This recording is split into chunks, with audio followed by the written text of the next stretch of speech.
We are now here, right? Or no, we're officially here. This is the last official class. All right, so yeah, we're here. Let me see. You know the spiel, the main points.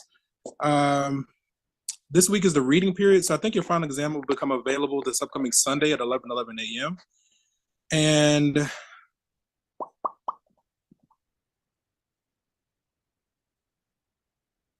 sorry, I'm just thinking. I guess this isn't necessary. I'll do this. Um, yeah, final exam will become available. You'll have access to it for just about 5 days. The hard deadline is up, not this Friday, but a week from this Friday for all assignments. Is going to be Friday, December 8th at 11:59 p.m., right? So that's when your final exam is due, and that's when everything locks out, right? Idealistically, hopefully you've completed all other assignments, and so that way when you submit your final, you're done with the course. If you are submitting assignments like late or retroactively, I would encourage you to prioritize the exams. That's where you get the most bang for your buck. And also, again, I am proud of you guys. I know I said it on Monday, but I just want to reiterate that. Like, again, this is not easy, right? It's simple, but it's not easy, right? It's simple in the fact that just, do the homework. You have unlimited attempts. I feel like it's simple, but it's just not easy because obviously life happens. Math is not for everybody. So doing something like this, especially if you're not like mathematically inclined, which a lot of my students are, this is not a small feat. Not everybody can do it. Everybody doesn't make it through, right? But I try to help as many people as I can, as best I can, within like where it can be justified, and I can get the support of my superiors or whatever. So with today, let's take as much time as we can to just review and just try to maximize our time together. So we're going to go ahead and hop over. We'll start with question 68, and just kind of keep working on the study guide. I'll do the best I can with my emails. I'm not good with emails. Like when I'm not with you guys, because I get so many of them, I just like kind of zone out, and I just check it like at the last possible moment, right? I'm the king of procrastination, so it's like that's why I try to go as gentle as I can on you guys as far as procrastination. I give you as much time as I possibly can, but again, that hard deadline, because I have to start submitting grades after that point, right? This class also has a lab component, so hopefully you all have been collaborating with Dr. Lamar. The lab component, and this does not apply to my 2 p.m., but my other courses, hopefully you've been collaborating with Dr. Lamar. Her component counts for 10% of her overall grade. For whatever we do together, I'm going to calculate it like normal. I think that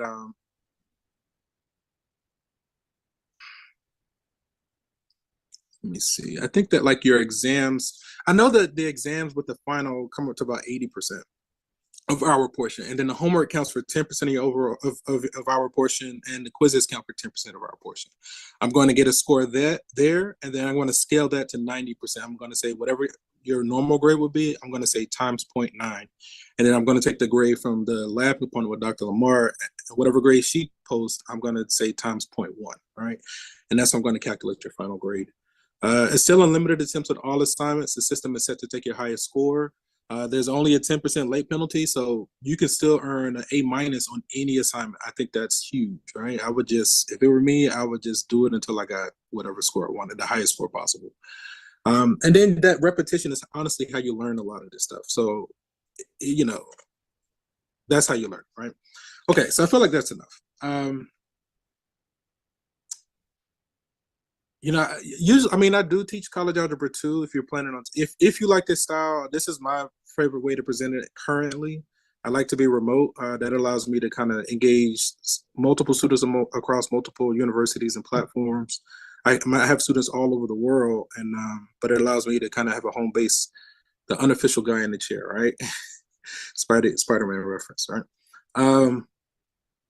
But any course that I teach is pretty much this format, right? Using Pearson, unlimited attempts, at most a 10% late penalty, that kind of thing. It's just whatever the next set of information is. Whoever you decide to take for whatever course you have coming up, it's always a good idea to do your research on your professors.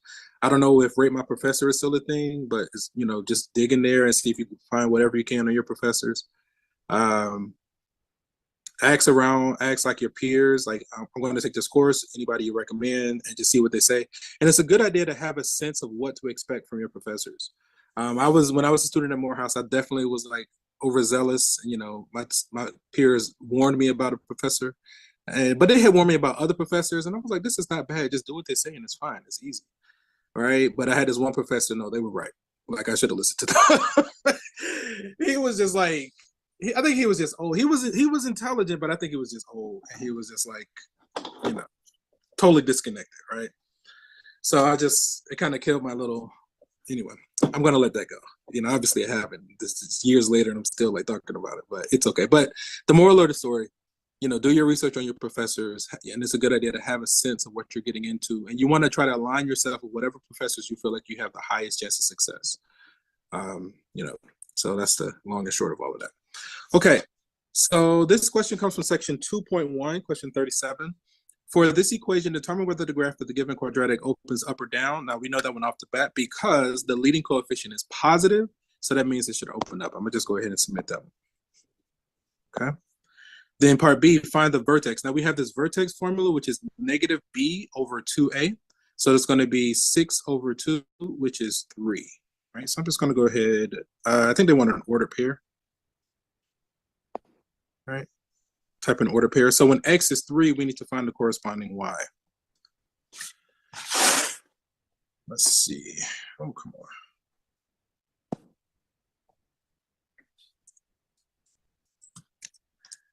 Okay, this is a little bit of a tangent. And I mean, you know, it's our last class, so we can have some fun. Like, it's totally okay.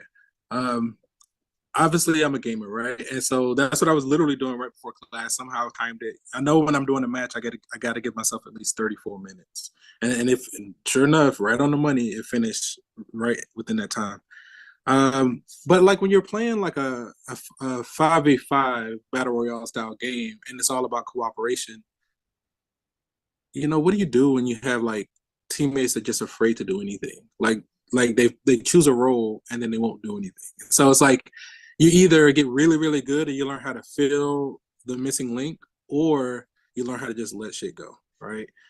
And that's a powerful life lesson that I learned, and I'm constantly practicing daily, especially when I game. It transfers into other things, and that I feel like learning how to let shit go saved my life, right? I definitely had some peers when I was a student. They didn't know how to let stuff go, and they get one bad grade, and you know they unalive themselves. And I'm like, it's not that serious, right? It's serious, but not that serious, because where there's a will, there's a way. As long as you have a will, there's always some way to get something done. If you're talking to somebody and they're not saying what you want to hear, you're just talking to the wrong person. You always have a choice. You always have a choice, all right? You know, and I mean, if you really want to take it to, I don't, you know, I have some controversial stuff to say there, but it's optimistic, but I know where it can be challenged. But I know that they're okay where they are, but you know, I still don't think that's a good idea. But you always have a choice. You know, there's always some way to get something done. And if you're talking to somebody that they're not saying what you want to hear, you're just talking to the wrong person. Let me check on Zoom real quick. I know we're not done with this one. I just want to see if we're missing. Let me get these gentlemen. Okay, so these two.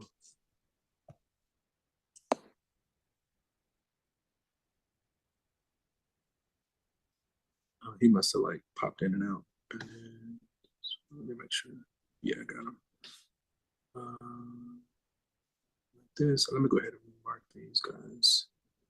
All right, and I can let these guys in. Yep. All right, let's keep the party. Let's keep the party going. All right, so when x is 3, right? So when x is 3, let me see, we're going to have 9 minus 18 is negative 9. Minus 7 looks like it's a negative 16. Negative 16. Let's see if that works. Oh, no. Okay. You know. And then also, I just want you guys to be aware that, you know, you are important, whether you realize it or not, whether you know it or not. Like, you have a piece of the puzzle of this grand experience we call being a human. There's something unique that you each and every one of you have that nobody else has, right? You have a unique perspective, And like without your input, without your unique energy, we're going to be missing a piece of the puzzle, and we won't be able to solve whatever it is going on here. You could be the one that has like the key piece that transforms the whole game, and you never know who has that, right? You don't know who it is. It could be me, you, her. It could be somebody down your lineage. It could be somebody that you come across that you like. You say something or do something, or just your presence alone, like completely transforms their perspective, right? And they were going to do something nefarious, but just because you exist, you never know how this stuff unfolds, right? So, just stuff like that. The axis of symmetry is going to be the x coordinate of the vertex, so that's going to be x equals 3. Okay. Let's see, find the x and y intercepts. I prefer to find the y intercept first, but they're asking for the x intercepts, so we would set y to 0. We want a factor, right? So is it 7 and 1? A -7 and a +1? Mm-hmm. So when you solve it, you're going to get a -1 and a +7. Let me see. 1 plus 6 is 7 minus 7 is 0, right? Okay, I'm going to go with it. Okay. And then the y-intercepts, if we set x to 0, we get -7. The y-intercept oftentimes is much easier than the x-intercept because a lot of the terms just cancel out. When you let x be 0, a lot of terms cancel. Okay. So I think I've mentioned this before, but another thing I do intend to do at some point, because I'm a heavy gamer and I'm a mathematician, I was like, okay, well, how can we cross those two fields together? And so, like, in my mind, I'm always thinking, well, I need to look up and see what research has been done on the game of mathematics with chess, and then apply that to the type of games that I play. I also play like Dragon Ball Z Dokkan Battle, and that uses a lot of RNG, which is random number generation. And so then it's really just a game. It's really more so a game of chance and probability. I use probability in these games too. I know one game I'm playing, it's like a draw. Like they have these little mini games, and I was like, okay, I know if I have at least this many, one of those should hit. So once I hit my mark, then I apply it, and it works. Another way I like to express my mathematics is through like art and like origami. I do like origami and sculptures. I do painting, drawing, dance, music, and rhythm. All of this is an expression of mathematics to me, right? I know we're doing numbers, and this is like I even go. It even spills over to spirituality. I said it a lot, like numerology, crystals, healing the body. A lot of like diseases and things like that is cause and effect, right? Everything that has a beginning has an end. So if you were able to start this life and not be sick or whatever, then this illness comes about. Obviously that's with a grain of salt. But that's just how I feel, and I feel like okay, when something comes along. Well, it didn't just come out of nowhere. There has to be a root cause. And a lot of times, from my experience, I found that a lot of illness is linked to like just our habits. A lot of it's the food. A lot of it's the food. I saw a video the other day that was linking stress to illness. And it was like, the more stressed out you are, the more you deplete your nutrients, and then the more sick you become. Right. So that's why I feel like it's super important to identify what your passion is, what you would do if you had all the money and all the time in the world. What would you do with your time? And then I try to encourage people to do that as much as possible. I posed that presentation to my nephew over the Thanksgiving break, and his response was, play video games. Now, initially, internally, there was a part of me that was like, yo, you can't take care of yourself again.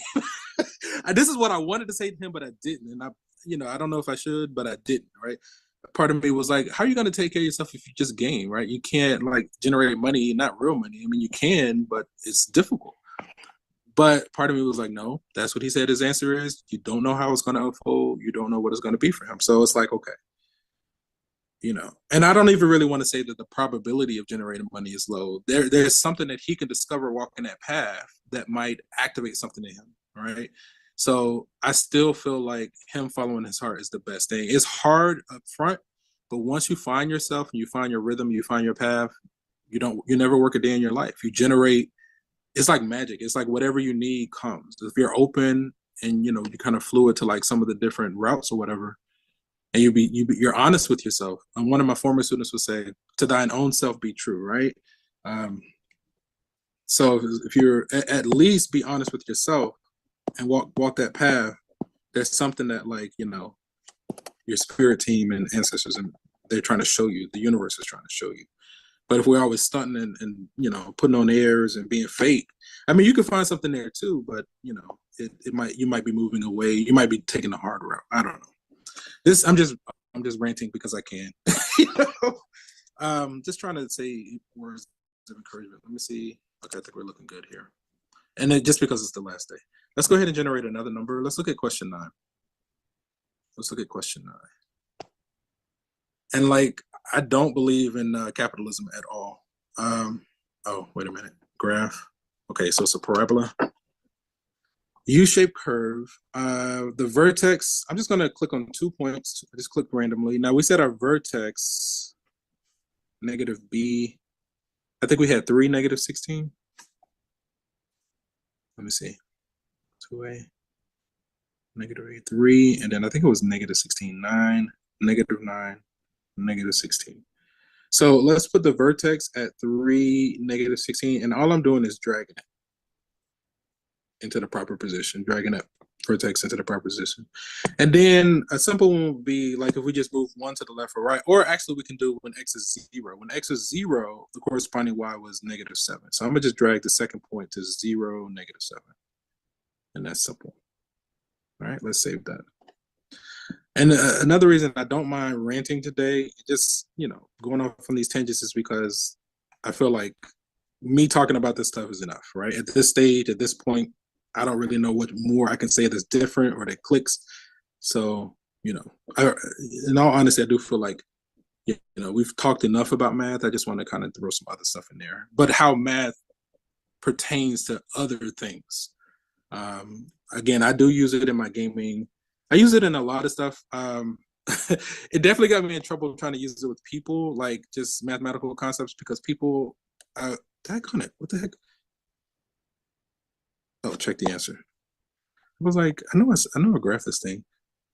A lot of times what I found that is that when it comes to people, they'll do things out of spite, right? Just to be onerous, right? Even if you're trying to help them or this, that, and the other, when they just decide that they just don't want to cooperate, you have to, I've learned again to let shit go, and you have to like allow them, you have to honor their divine will, and they have a divine right to choose for themselves, right? And so what I've learned when it comes to like, as being a truth seeker, seeking out the truth cannot be told, only realized, right? So it's like, when I started that journey of health and wellness, I was discovering like the effects that meats and the processed ingredients and the artificial ingredients with the dyes, and I was finding out like how this was affecting the body. I got really, really sick when I was a student at Morehouse. I was sick, hospitalized like 2 weeks to months at a time every year around finals, and somehow by the good grace of God, I still graduated on time, not owing any money. So that's when I knew like, okay, I'm here on purpose, right? I'm not going anywhere until it's my time. No, despite my best efforts, right? There's nothing I can do other than just lean into it, right? So I realized that I'm supposed to be here. Now, I don't know the full extent, and sometimes I can feel myself resisting, but you can't have an experience like that and not acknowledge that you were supported in this realm and beyond, right? So I'm just doing my best to play the game of life. I definitely am an ultimate gamer because that's all I do pretty much around the clock. But I try to extend those experiences and those lessons to other realms. I do landscaping, cleaning, painting, like interior painting, exterior painting, power washing.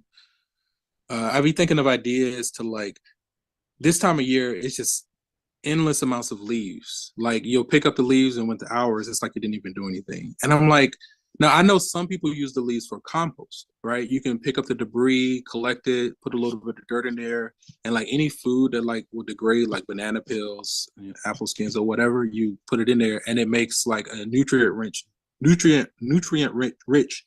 dirt for like planting and growing stuff. So I'm always thinking like, instead of just throwing these leaves down the hill, how could I collect them and capitalize on them? Because we're in a capitalistic society, which I don't really believe in. But again, when in Rome, you got to play the game, right? at some point I do want to start like learning how to clean my own water. You have to look up the laws on like collecting your own rainwater. Some places it's illegal to do that, so you kind of need to be aware of that. Like there was a story of a guy that had a bucket on his front lawn just turned up. An officer saw it and fined him, saying that it's illegal for him to do that. And when you look at the books, but it's so sinister because they basically don't want us to have access to anything. All the abundance of this realm, of this earth, everything is free.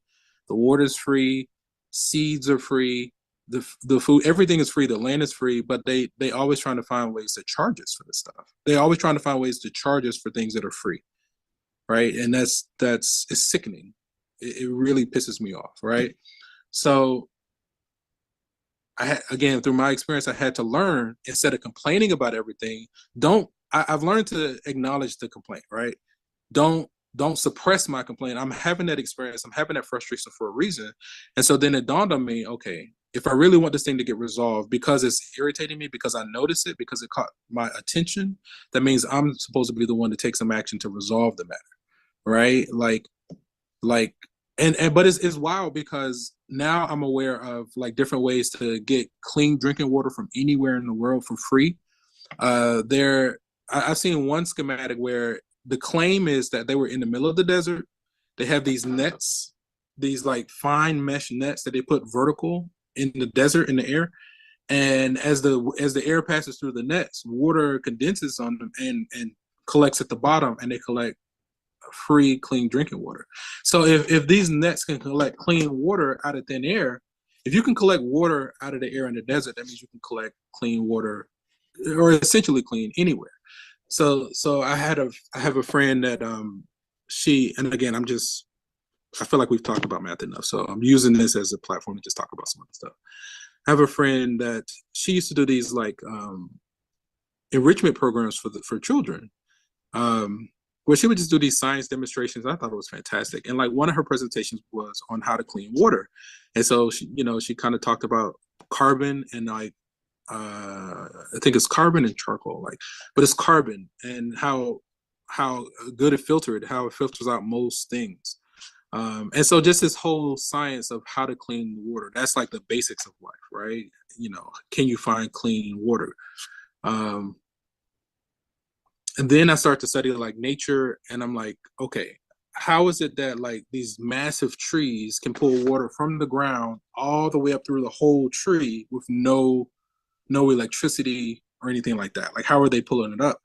And I'm under the impression that they're using like capillary action. So I'm like, okay, if these plants can just naturally, with no energy, no effort, pull water from a low space to a high space, well, now we have like at least two different techniques to do that, right? We talked about the mesh nets. What if we put those nets, like on top of our house and collected the water up high? And they just let it run, you collect the water in a vat. Once you have stored water raised up, that's potential energy, and you can use that to generate clean energy.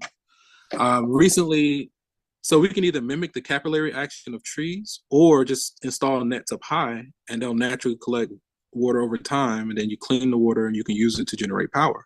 And again, I'm just sharing this stuff because I've been sitting on it for like decades, and I'm like, well, if I'm not going to take action, let me at least plant the seed as somebody that might be able to take it and like, maybe create something from it. There was another one I wanted to share.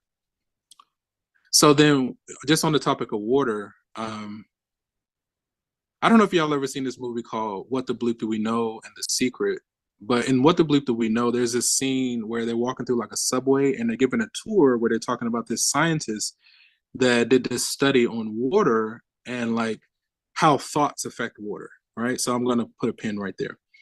And then we'll come back to that. And then the other story that I just wanted to bring to your attention on water, I've recently seen where people have been making, and I even saw one just like a few hours ago, another one, like a third different version of this iteration, where people are making basically water powered batteries, right? Through hydrolysis.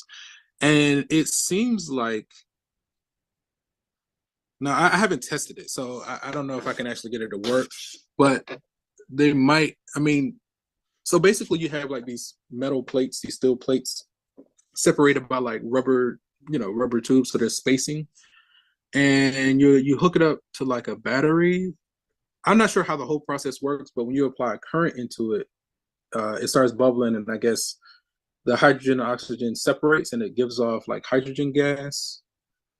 It somehow you're able to collect a gas off of it and generate electricity, right? But off of a water power battery. Like you can dip it into water, it'll start generating electricity just from the process, and then it stops. Now again, I haven't tested it, but I've seen it at least 3 different iterations. Now, if I did a little bit of research and I dug, I can confirm or deny if it works. That's one of my favorite things to do is say, okay, is this fact or cap? You know, like they show something, it's like, okay, do I have those ingredients? Can I confirm or deny what they're doing? Right. So I test it for myself whenever possible.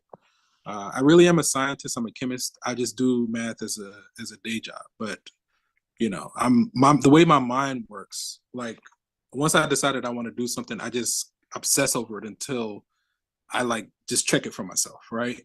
I want to get my hands on like a 3D printer and start like I've seen where people have made this father son combo. They built their own. They 3D printed their own Lamborghini. Like you know, they 3D printed all the parts. And I think Lamborghini did like give them some of the supplies, like some of the different parts, but essentially most of it was 3D printed. So then I'm like, okay, if they can print it 3D print a Lamborghini, but it took them like 5 years, right? But I'm like, okay, if they can do that, well, what's the limit? What are the limits to what you can and cannot 3D print? In my mind, I'm like, well, can we 3D print a house, right? Now, obviously, you've seen there are these like, you know, giant 3D printers that can print a whole house, you know, it's like this concrete and they just kind of goes around and press the whole house. But I'm like, well, can you just print all the parts? And I know it'll take a long time, but what if you just print all the small parts and put them together to build a house? Now you need the materials and all and time and all this, but you know, it's just sitting there waiting for somebody to do it. So we talked about the water power battery, and then let's hop back. Let's see the time. Let me backtrack to where they were in the subway. So this scientist, I can't remember his name. I can't think of it. It's like Akimoto or something like that. He's a Japanese scientist, but he did this study to see the effect that thoughts had on water, right? So he had like 3 different vats. In one vat, he just did nothing to it. It was just regular water, right? He did nothing, no kind of nothing to it. In the second vat, I think he did like I love you. He got a priest to bless it with like I love you and just put this energy or chi or this thought of I love you onto the water vat. And then on the third one, he put like I hate you, I want to kill you, stuff like that, low energy, right? So he took samples from each 3 vat, and then I think he like froze the samples. He looked at the crystalline structure form from the different vats, right? So when he looked at the one with positive energy, I mean the structures were like symmetrical, beautiful, like these beautiful like ice crystalline structures, really really beautiful. And then when he looked at like I hate you and the negative one, that kind of stuff, the crystalline structures were like deformed, asymmetrical, like they looked really distorted and weird. And I want to say that if my memory serves me correctly, the one that looked the worst was the one that was neglect, the one that he didn't do anything to, that was neglected, no kind of energy. It had like the worst crystalline structure. So then his conclusion was, if thoughts have these effects on water and we're 70% water, imagine the effect that thoughts have on us, right? And that can be, and you can, if you just do a search for like water experiment, you'll see it where people have done it with water. There's another version where people have done it with rice, the same little thought experiment, you know, thinking on things. They did it with rice and kind of let it sit over time and see what effect it had. So these are the kind of things that I like to say, right? I always use my imagination. In an ideal world where I had unlimited time, unlimited money, what would I do? Then it took me a while to realize it, but I realized that I'm a creator, right? I'm an inventor, a creator, divine being in that sense. And so I just need to start making things. I have ideas. I have a lot of them. They just kind of keep coming. You know, I'm kind of indifferent about capitalizing on them. I don't really believe in that, because another thing that tends to happen when people make these discoveries, as far as like free energy and water power batteries, a lot of times they get unalived by like the people that's in power right now. Like again, because it's a capitalistic society, these companies have a vested interest in suppressing free energy and like things that free people. If we were aware that we can pull energy out of thin air, why would we pay a power bill? If we actually took the time to figure out how to generate our own water and clean our own water, why would we pay a water bill? So they don't want people to be aware of stuff like this so they can keep charging us out the yin yang for everything that's free, because they're banking on us being lazy and afraid. All right. So that's the power of like institutions like Morehouse, because these are places where people can actually start to like study these kind of things and like, dive into some of these different concepts and in whatever form. Right. I mean, there's more. It just kind of keeps going. But again, energetically, we're in the age of Aquarius. So it's like we're in a realm where what that means is that, there's no privacy, so how they had so much power and they moved in like the shadows and they would lie to us and bamboozle people.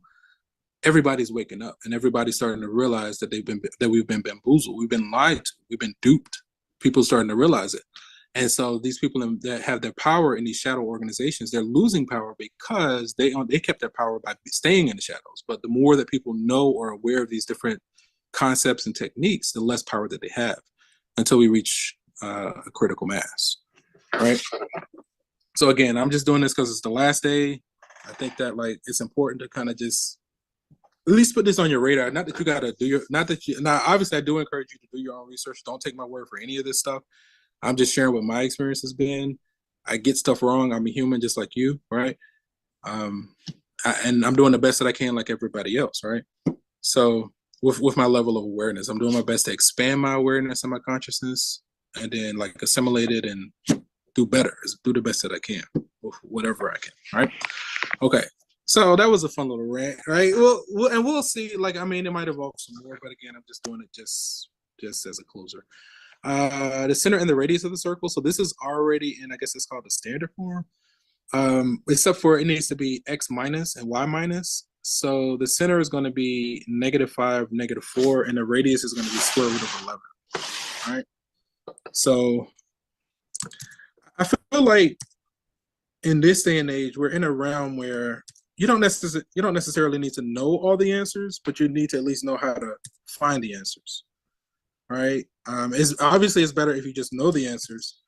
But what's just as good, because when you're in the real world, you're going to have access to your resources, so you can do research and you can dig, right?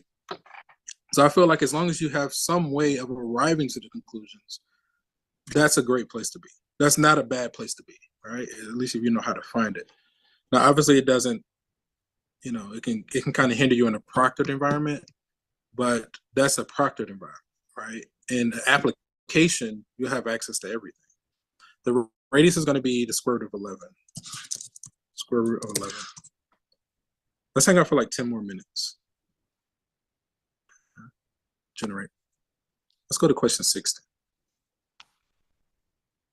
Just trying to give you some kind of words of encouragement or something to just like put a little bit of spin, a personal spin on the energy that can help you guys however I can. Now, obviously, I'm limited in what I can do. I can't just like give grades, but I feel like allowing unlimited attempts is my way of like assisting you guys, or only doing a 10% late penalty is like, that's something that I can do.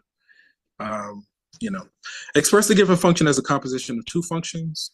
So this is called a composition of function, f composed g of x, where this means the second function inside the first function, right? So if we were to write f of x like normal, we will replace each x with the entire function g, right?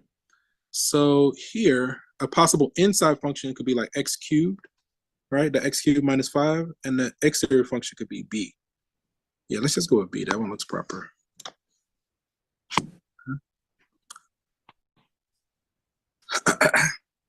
Okay, let's look at question 2. See, I'm losing my voice. I'm almost to my limit. All right. I don't know if anybody studies like astrology or this system called human design. Human design is like so trippy. It's trippy. Like I was having all these experiences. I was like, man, why is it that I keep having these experiences? Everybody I come across responding to me this way. It's like, what is going on? And then I'm still part of this organization. I just haven't been in a while. I just kind of went off on my own. But they we used to study the system called human design, and in that system, it was explaining everything I was experiencing. I was like, oh, it's not me. That's just the nature of the energy. I was like, okay, let me learn how to work with the energy. But yes, so that helped me too. That helped me on my journey to just get a little bit of perspective, to be a little bit more patient, to be gentle with myself, right? To give myself some grace and allow myself space to just be me. It's okay if I want to be angry or upset or lazy or whatever it is that I want to be. It's okay, right? I have that right as a divine being. That's my right. Now, obviously, being in this room, there's consequences. Like what was that? Key and Peele, consequences. but but I'm in a space where I'm allowing myself and processing and saying, okay, why am I getting upset? What is it that the universe is trying to show me? Do I need to like let something go? Do I need to slow down? Does this need attention?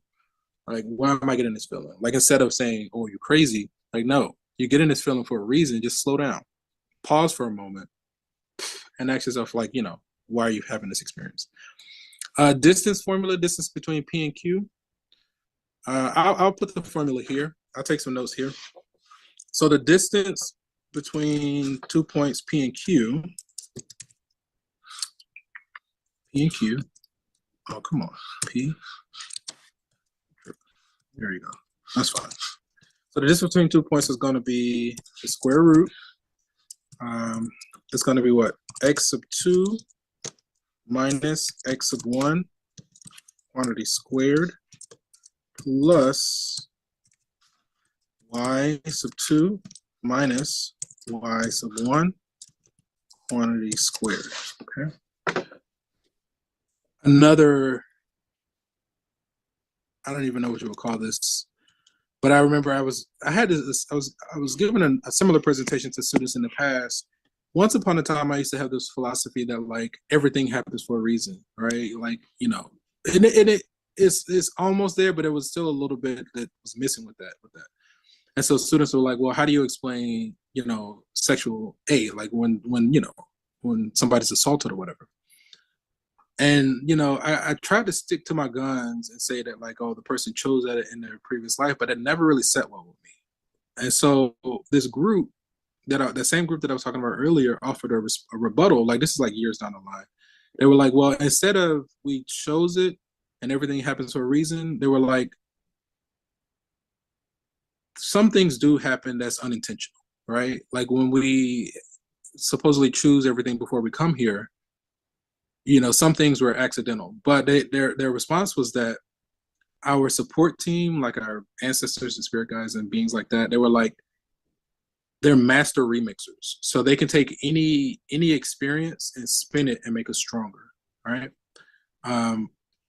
It basically parallels that whatever doesn't kill you makes you stronger kind of thing. And then like, I think I had another friend that would say, life's not getting any easier, or life doesn't get any easier. We just get stronger, right? Like it doesn't get any easier, but we get more savvy, we get more efficient, we get harder, better, faster, stronger, technological, right? So life doesn't get easier, we just get stronger, we get smarter, we get better, we get faster, we get more efficient, right? On this journey. If you want a good watch, if you haven't seen it, I would encourage everyone I think it's on Netflix, this series called The Good Place. I think they had a fantastic conclusion at the end of it. And basically what it is this series, it's like a comedy. It's a comedy and there's something else blended with it, but it's a comedy where it's following these 4 protagonists where they've just entered the afterlife. And so they just have some pretty interesting concepts in there. I remember thinking to myself, I was like, okay, if suppose in some world, we're an eternal being, we're all powerful, all knowing, omnipotent, omniscient, we knew everything, we had all power, we lived forever. If we were that being, to me, it seems like boredom would be a real concern for a being like that, right? Like if you had all power, like I know when in the past when I used to play games and it was on God mode, I would get tired of it and I wouldn't want to play anymore, right? Because you knew everything was going to happen. So and one narrative is that that's who we really are at our core. And then it's like, to me, I was like, okay, if we are these powerful beings like that, then what we experience in this realm makes sense, and to some degree, right?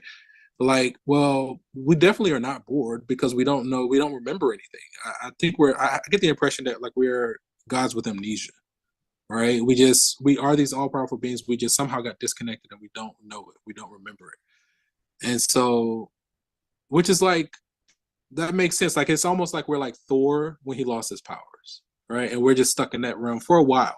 I don't think it's forever. I think it's just for X amount of time. Eventually, I think it all comes back and then we go forward from there, right? But this, you know, that's part of the unique experience of this realm, right? Some people describe this realm like Earth or whatever. It's like a cosmic school.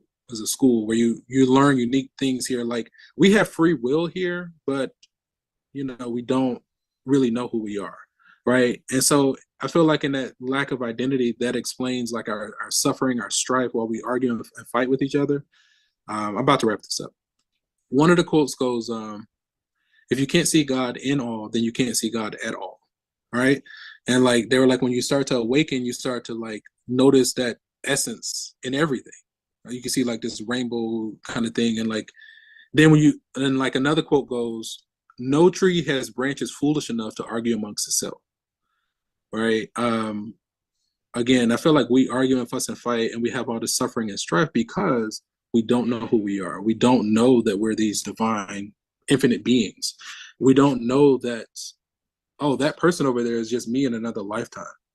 But there, as time progresses, you start to discover more and more cases of like reincarnation. I was watching a video the other day. This kid was reincarnated and solved his own murder. Like, when he became like 2 or 3 or something like that, he was starting able to talk, and like, he was reincarnated back into his family, something like that. And then he was like, "Oh yeah, that's where I used to do this and do this." And she was like, "Or can I have my toys?" And like, the parents were like, "What?" And they were able to like pinpoint accurately like what happened to them, who killed them, where the body is, where the murder weapon is. Like, how do you explain something like that? Like, as a scientist, you have to acknowledge that this person was here before. There's no way that youth like that should know that, right? So this realm is really interesting. It's more than meets the eye. Things are not always what they seem. And so it's really, as much chaos is going on, this is still a really beautiful place. And this is a really exciting time to be alive. There's a lot of like, every time I sit and think about it, I get this strong sense that there's a lot of good coming right around the corner. Like, if we can just hold on, just let that bullshit kind of like fly past, don't even like, just survive, and we're gonna experience like a return to glory. Like, that's the sense that I always get. And so with that, we're gonna go ahead and close out the session here. You guys are awesome. You guys are awesome. Yeah. All right. From one beautiful mind to another, guys. Take care. Good luck with everything, and I'll do my best to help you. I'll do the best I can via email or whatever. All right, guys. Take care. Peace. Thank you, Professor Z.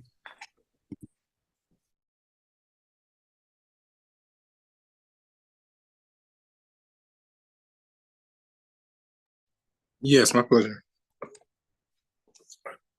All right, gentlemen. Good luck with everything. I'm here if you need support or help with anything. Take care. From one beautiful mind to another. Peace. Yes, yes. Hopefully we're able to position you for success and help you on your journey.